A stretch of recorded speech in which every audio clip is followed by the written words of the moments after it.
нашиот фокус е да ја кренеме темата, како што реков, за ова малициозно и наменско манипулирање со информации кое доаѓа пред се од надворешни актери. Значи тоа е клучното во сите тие различни дезинформацијски кампањи.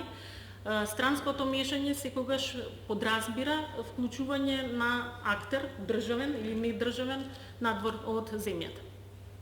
Целта ни е заеднички да укажеме на штетните последици од ваквите софистицирани тактики и техники, кои тешко се препознаваат, иако многу вешто го запоседнуваат јавниот простор. Влегуваат во нашите домови, преку мобилните телефони, влегуваат во културата, во религијата, ги подриваат етничките односи, влегуваат во бизнисот. И пак ќе речем, токму поради начинот на кој што тешко се препознаваат, битно е да изградиме таа отпорност како општество. Дека станува збор за организирана намерна, често прикриена активност на државни или недржавни актери кои што се насочени кон манипулација на информацијската околина, а целта за тоа е да се оствари политичка, воена, економска или социјална предност.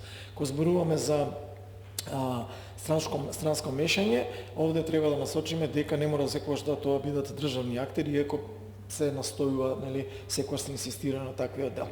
Начинот на действување е мултидимензионален и како што беше посочено, главниот таргет се институциите, да се подкопа довербата во нив, да се инхибира моќта тие да одлучуваат и да се инхибираат демократските процеси на одлучување.